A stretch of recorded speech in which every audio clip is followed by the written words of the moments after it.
चला तर मग आज मस्तपैकी झटपट पटापट अशी छान अशी रेसिपी पाहूया.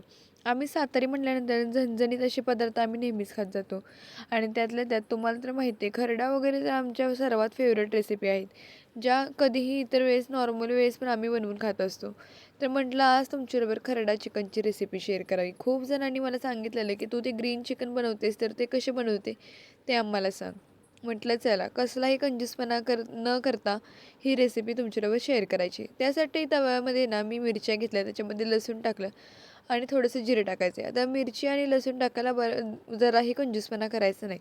आता मी अर्धा किलो चिकनसाठी हे वापरलेलं होतं आणि खरं सांगायचं म्हटलं तर खूप छान असं लागतं हे खरडा चिकन.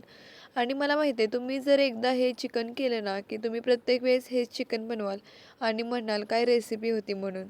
छान भाजून झालं ना ह्याच्यामध्ये कोथिंबीर पण टाकायची आणि मस्त ह्याला वाटून घ्यायचं. आणि वाटल्यानंतर एक नाही चिकन छान असं धुवून घ्यायचं आणि मगच आपल्याला यूज करायचं आहे. नंतर बघू शकता कढई घेतली, कढईमध्येच कांदा टाकायचा बारीक चिरलेला आणि त्याच्यामध्ये तेल टाकायचं. छान असं कांदा आहे ना लालसर होईपर्यंत भाजून घ्यायचा. आता हो, तेलाबरोबर तुम्ही तूप देखील टाकू शकता. थोडंसं तेल आणि थोडेसे तुपामध्ये देखील भाजू शकता. आपण नाहीतर फक्त तुपामध्ये देखील कांदा भाजू शकता. तुपामुळे ना खरडा मसाल्याची चव आणखीनच छान येते.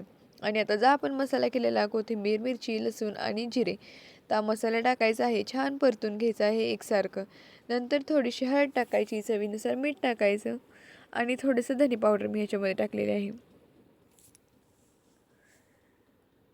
आता आपल्याला याला छान परतून घ्यायचं आहे आणि वाफवलेलं चिकन ह्याच्यामध्ये टाकायचं आहे. तर वाफवलेलं चिकन बनवण्यासाठी आहे ना कुकरमध्ये मी थोडंसं तेल टाकलं, कांदा टाकला, हळद टाकली, आलं लसूणची पेस्ट टाकली आणि चिकन टाकलं. छान उकड आली की त्याच्यातील फक्त चिकनचे पीस जे आहेत ते ह्याच्यामध्ये टाकले आणि राहिलेल्या रश्श्याची तुम्ही आमटी देखील बनवू शकता.